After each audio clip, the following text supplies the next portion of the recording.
صحبت اللہ والوں کی، صحبت اللہ والوں کی، اللہ سے ملوا جاتی ہے صحبت اللہ والوں کی، اپنا رنگ دکھا جاتی ہے صحبت اللہ والوں کی۔ السلام علیکم ورحمۃ اللہ وبرکاتہ۔ الحمدللہ رب العالمین والصلاة والسلام علی رسولہ الکریم، اما بعد۔ محترم ناظرین، میں آپ حضرات کے سامنے ضروری مسائل لے کر حاضر ہوا ہوں۔ ضروری مسائل میں سے اذان کے تعلق سے کچھ ضروری باتیں چل رہی ہیں۔ گزشتہ ویڈیو میں اذان کے درمیان میں دنیاوی بات کرنا کیسا ہے، اور اسی طریقے سے اذان کا جواب دینا کیسا ہے، نہ دینے پر کیا حکم ہے، تو ان چیزوں کے بارے میں گزشتہ ویڈیو میں کچھ باتیں ہمارے سامنے آ گئیں۔ آج میں اس ویڈیو کے ذریعے سے آپ تک یہ باتیں پہنچا رہا ہوں کہ مؤذن کسے بنایا جائے، مؤذن کے اوصاف کیا ہوں۔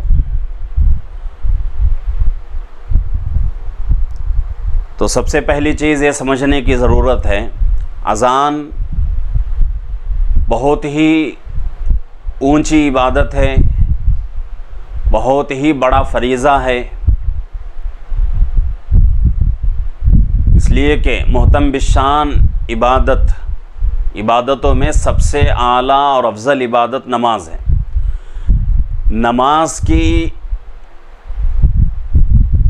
نماز والی عبادت کے لیے مسلمانوں کو اکٹھا کیا جاتا ہے اذان کے ذریعے سے۔ تو اذان بہت ہی اونچی عبادت ہے، بہت ہی بڑی ذمہ داری بھی ہے، اور شعار اسلام میں سے بہت بڑا شعار ہے، مسلمانوں کی ایک علامت ہے۔ جہاں کہیں اذان ہوتی ہے تو ہم سمجھتے ہیں کہ یہاں مسلمانوں کی آبادی ہے۔ تو اذان کے ذریعے سے پہچانا جاتا ہے کہ یہاں مسلمان رہتے ہیں۔ تو اذان بہت ہی اونچی عبادت بھی ہے اور بہت ہی بڑی ذمہ داری بھی ہے، شعار اسلام میں سے ہے۔ تو اس کام کو پورا کرنے والا بھی ویسا ہی ہونا چاہیے۔ اللہ کے رسول صلی اللہ علیہ وسلم حدیث پاک میں ارشاد فرما رہے ہیں کہ انصار صحابہ سے اللہ کے نبی نے فرمایا، تم اپنا مؤذن ایسے شخص کو مقرر کرنا جو تم میں سب سے افضل ہو۔ سوچنے کی ضرورت ہے۔ اللہ کے نبی صلی اللہ علیہ وسلم کے حدیث کے الفاظ ہیں کہ اللہ کے نبی صلی اللہ علیہ وسلم فرما رہے ہیں، کس کو؟ صحابہ کو، اور صحابہ میں سے انصار صحابہ سے اللہ کے نبی مخاطب ہو رہے ہیں، فرما رہے ہیں کہ تم اپنا مؤذن اس آدمی کو مقرر کرو جو تم میں سب سے افضل ہو۔ تو مؤذن کے اوصاف کیسے ہونے چاہیے، اس حدیث سے ہمیں پتہ چلتا ہے۔ مؤذن بالکل امانت دار ہو، دیانت دار ہو، تقوی و پرہیزگار ہو، زہد اس کے اندر ہو، اور کوئی گناہ اس کے اندر نہ ہو، اللہ کی نافرمانیاں اس کے اندر نہ ہو، اور اسی طریقے سے بہت ہی بہترین انداز سے اذان دیتا ہو، لہجہ اس کا اچھا ہو، انداز اس کا اچھا ہو، تلفظ اس کے اچھے ہوں۔ ان تمام چیزوں کی رعایت کرتے ہوئے مسجد کے لیے مؤذن کا انتخاب کیا جانا چاہیے۔ اور ایک حدیث میں اللہ کے نبی صلی اللہ علیہ وسلم ارشاد فرماتے ہیں کہ امام ضامن ہے اور مؤذن امین ہے. دونوں کے بارے میں اللہ کے نبی نے ارشاد فرمایا امام ضامن ہے اور مؤذن امین ہے. اب یہاں جو ہے امام کے بارے میں مجھے کچھ بھی نہیں کہنا ہے. وجہ اس کی یہ ہے کہ آئندہ وہ مسائل ہمارے سامنے آئیں گے. اب مجھے صرف مؤذن کے بارے میں کہنا ہے. اللہ کے نبی صلی اللہ علیہ وسلم ارشاد فرما رہے ہیں کہ امام ضامن ہے اور مؤذن امین ہے. اللہ تعالیٰ امام کو سیدھی راہ پر گامزن فرمائے اور مؤذن کو دامن عفو میں جگہ مرحمت فرمائے. کتنی بڑی جو ہے خوشخبری ہے امام کے لیے بھی مؤذن کے لیے بھی کہ اللہ کے نبی صلی اللہ علیہ وسلم دونوں کے لیے دعا فرما رہے ہیں. اس حدیث کے دو حصے ہیں. ایک حصے میں اللہ کے نبی صلی اللہ علیہ وسلم امام اور مؤذن کے اوصاف بیان کر رہے ہیں. دوسرے حصے میں اللہ کے نبی صلی اللہ علیہ وسلم امام اور مؤذن کے بارے میں دعا دے رہے ہیں. پھر ایک مرتبہ حدیث سن لیں کہ اللہ کے نبی فرما رہے ہیں کہ امام ضامن ہے اور مؤذن امین ہے. اللہ تعالیٰ امام کو سیدھی راہ پر گامزن فرمائے اور مؤذن کو دامن عفو میں جگہ مرحمت فرمائے. یعنی اس کا مطلب یہ ہے کہ اللہ کے نبی صلی اللہ علیہ وسلم مؤذن کے حق میں دعا فرما رہے ہیں کہ مؤذن کے گناہوں کو اللہ معاف فرمائے. تو کتنی بڑی خوش نصیبی کی بات ہے. اسی طریقے سے حضرت عمر فاروق رضی اللہ عنہ کے بارے میں آتا ہے کہ قیس بن ابی حازم کہتے ہیں ہم امیر المومنین حضرت عمر بن الخطاب رضی اللہ عنہ کے خدمت میں حاضر ہوئے. حضرت عمر رضی اللہ عنہ نے ہم سے پوچھا کہ تمہارے یہاں مؤذن کون لوگ ہیں؟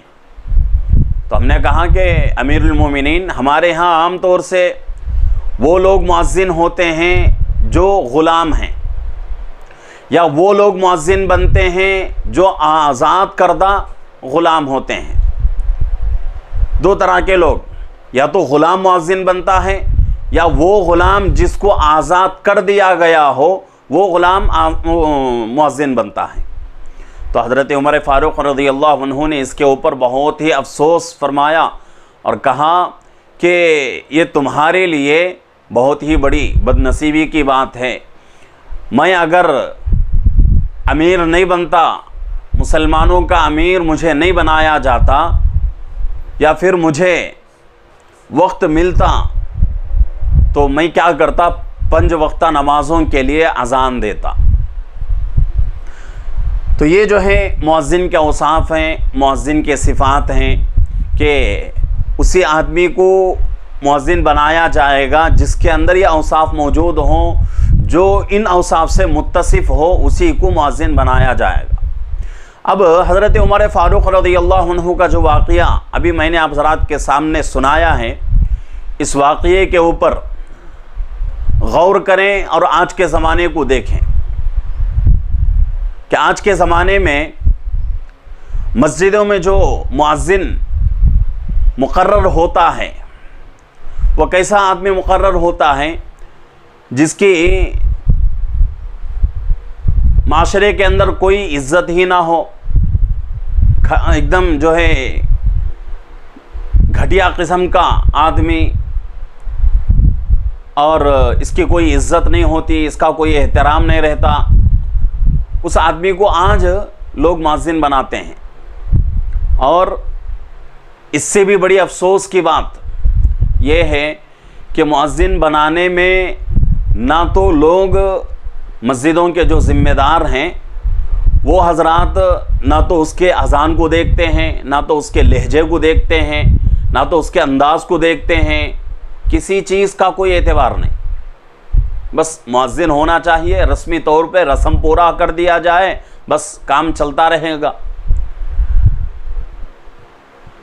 یہاں رک کر میں ان تمام مساجد کے ٹرسٹیوں سے، مساجد کے ذمہ داروں سے کہنا چاہتا ہوں کہ اپنے یہاں مؤذن کا انتخاب اگر کیا جائے تو بہت ہی بہترین اوصاف سے متصف جو آدمی ہے اس آدمی کا انتخاب کریں، اس کا تلفظ بھی اچھا ہو، اس کا انداز بھی، اس کا لہجہ بھی اذان دینے کا اچھا ہو۔ اذان اتنی بڑی چیز ہے کہ اذان سن کر آدمی کا دل خود بخود مسجد کی طرف کھینچا جائے، ایسی اذان ہونی چاہیے۔ آج کل ہماری مسجدوں میں کیسی اذان ہوتی ہیں، جو مؤذن مقرر کیا جاتا ہے وہ کیسے انداز سے اذان دیتا ہے، اس کے اوپر کسی کو فکر نہیں ہوتی۔ اور جتنے بھی یہ مساجد کے ذمہ دار ہیں، ان چیزوں کے اوپر اللہ کے سامنے جواب دینا پڑے گا کہ اتنی بڑی عبادت اور اتنی بڑی ذمہ داری ایسے آدمی کے کاندھوں پر رکھی جا رہی ہے جس کی کوئی معاشرے کے اندر عزت ہی نہ ہو، جس کو اذان دینے کا صحیح طریقہ ہی نہ آتا ہو، جس کی زبان اذان کے الفاظ کو کہنے پر قاصر ہو، ایسے آدمی کو مؤذن بنایا جا رہا ہے۔ کتنی افسوس کی بات ہے۔ تھوڑی تو ان لوگوں کو سوچنے کی ضرورت ہے جو لوگ مسجدوں کے ذمہ دار بنے بیٹھے ہیں، صدر بنے ہوئے ہیں، سیکریٹری بنے ہوئے ہیں، اور یہ دعویٰ کرتے ہیں کہ بھئی ہم مساجد کے ذمہ دار ہیں، فلاں مسجد کے ہم ذمہ دار، فلاں مسجد کا میں صدر، فلاں مسجد کا میں سیکریٹری، بہت ہی دعوے کے ساتھ کہتے ہیں، لیکن عمل کیا ہے ان کا؟ بہت ہی گھٹیا عمل، کہ ان کی ذمہ داری ہے یہ کہ وہ لوگ اچھے سے اچھے آدمی کو مؤذن مقرر کرے۔ اور یہ مؤذن کو جو مقرر کیا جاتا ہے، جس کی معاشرے کے اندر کوئی عزت نہیں ہوتی، جس کا کوئی احترام نہیں، جس کا کوئی نام نہیں، اس کے اندر کچھ بھی اوصاف نہیں، کتنے مؤذن ایسے ہیں، کیا کہا جائے؟ اذان کے الفاظ کو اتنا جو ہے غلط انداز سے اذان دیتے ہیں، اللہ اکبر اللہ اکبر، اس میں اللہ کا الف جو ہے اس کو کھینچ دیتے ہیں، اللہ اکبر۔ اس سے اذان ہو جائے گی کیا ہماری؟ پوچھیں اپنے علماء سے، مسائل پوچھیں۔ ضروری ہے اذان سن کر آدمی مسجد کی طرف اس کا دل کھینچا جائے، اتنا اچھے طریقے سے اذان دینا ضروری ہے۔ آج کیوں یہ غلطیاں ہو رہی ہیں، کیوں لوگ جو ہے اس کے اوپر غور نہیں کرتے؟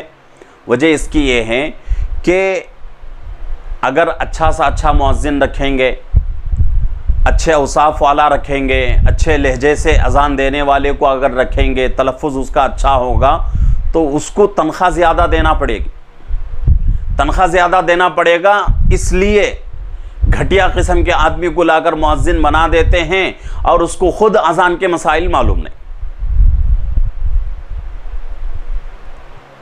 کیا کرے گا وہ آدمی؟ تو اس لیے ضروری ہے کہ مسجد کا مؤذن بہت ہی اونچا مقام ہے، اس کا بہت ہی اللہ کے نبی صلی اللہ علیہ وسلم کے طرف سے بہت ساری بشارتیں سنائی گئی ہیں۔ گزشتہ ویڈیو میں میں نے بہت ساری حدیثیں سنائی تھیں آپ کو۔ اس لیے ضروری ہے کہ اپنے مسجدوں کا مؤذن اگر مقرر کرنا ہے تو بہترین سے بہترین آدمی کو مؤذن کے لیے مقرر کریں، ایسے ویسے آدمی کو مسجد کے لیے مؤذن مقرر نہ کریں۔ اس سے اذان کی اہمیت گھٹ جائے گی، اللہ کے گھروں کی اہمیت ختم ہو جائے گی۔ جب ایک مسجد میں بہت ہی اچھے انداز سے، بہت ہی پیارے انداز سے اور بہت ہی اچھے لہجے میں اذان دی جائے تو اس مسجد کے محلے والے اذان سن کر خوش ہو جائیں گے۔ اگر آدمی آج نماز کے لیے نہیں آیا تو کم سے کم 2 دن بعد، 3 دن بعد، ہفتہ بعد ضرور آئے گا وہ آدمی۔ کیوں؟ بار بار اذان سن رہا ہے، اچھی اذان ہو رہی ہے، اس اذان کو سن کر اس کا دل خوش ہو رہا ہے، تو آج نہیں تو کل، کل نہیں تو پرسوں، پرسوں نہیں تو ایک ہفتہ بعد ضرور کسی کے بلائے بغیر وہ آدمی اللہ کے گھر کی طرف آ جائے گا۔ تو یہ سب ان حضرات کی ذمہ داری ہے جو مسجدوں کے ذمہ دار بنے بیٹھے ہیں۔ لوگ یہ سمجھتے ہیں کہ بھئی مسجد کا ذمہ دار ہو گیا بس، کچھ کام کرنا نہیں ہے۔ بہت ساری ذمہ داریاں مسجد کے ذمہ داروں پر آتی ہیں، چونکہ بات چل پڑی ہے تو میں یہ باتیں عرض کر رہا ہوں، ورنہ تو یہ باتیں عرض کرنے کا موقع نہیں ہے۔ کیسے کیسے جو ہے کمیاں مسجدوں میں ہو رہی ہیں، اگر گنایا جائے تو وقت جو ہے بہت اس کے اندر لگ جائے گا، ناکافی ہو جائے گا وقت۔ ایسے ایسی کمیاں، ایسے ایسی خامیاں مساجد کے ذمہ دار کر رہے ہیں، اور یہ بات کہتے ہوئے مجھے ذرا بھی جھجک محسوس نہیں ہو رہی ہے۔ کیوں؟ اس لیے کہ حق ہے، یہ جو میں بات کہہ رہا ہوں یہ بالکل حق بات ہے، سچی بات ہے، اس میں کسی قسم کا کوئی جھوٹ نہیں۔ ضروری ہے کہ ہم جو ہے اپنے اپنے مساجد کے مؤذن کا جب انتخاب کریں بہت ہی اچھے اوصاف والے کا انتخاب کریں، اللہ والا ہو، اللہ سے ڈرنے والا ہو، زہد اختیار کرنے والا ہو، دنیا کی طرف اس کی نگاہ نہ جاتی ہو، ایسے آدمی کو مؤذن مقرر کرنا چاہیے۔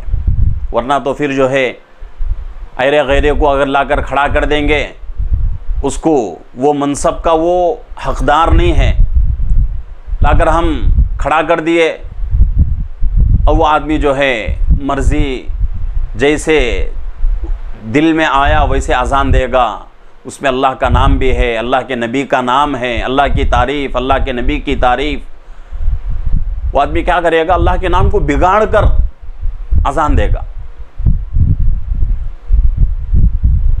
تو اس لیے ضروری ہے کہ مساجد کے مؤذن کا اگر انتخاب کیا جائے تو بہت ہی بہترین اوصاف والے کا انتخاب کیا جائے۔ تو یہ جو ہے ضروری باتیں تھیں جن کو میں نے آپ حضرات کے سامنے سنائی ہے۔ تو امید کرتا ہوں کہ آپ لوگ ان باتوں کو سنیں گے اور ان باتوں پر عمل کی بھی پوری کوشش کریں گے۔ ناظرین سے گزارش ہے کہ ہمارے چینل کو لائک کریں، شیئر کریں، سبسکرائب کریں، ہمارے چینل کے ساتھ جڑے رہیں، اور جتنا ہو سکے دوسروں کو بھی ہمارے چینل کے ساتھ جوڑنے کی کوشش کریں۔ اللہ آپ کے نام اعمال میں بھی نیکیاں لکھیں گے، اور ان لوگوں کے لیے بھی نیکیاں اور ثواب ان کے بھی حق میں رہے گا جو لوگ ان مسائل کو سن رہے ہیں، سن کر اپنی عبادتوں کو مکمل کرنے کی کوشش کر رہے ہیں۔ اللہ رب العزت سے دعا ہے کہ اللہ رب العزت ہم تمام کو ان مسائل کے ذریعے سے اپنی عبادتوں کو مکمل کرنے کی توفیق عطا فرمائے۔ آمین۔ السلام علیکم ورحمۃ اللہ وبرکاتہ۔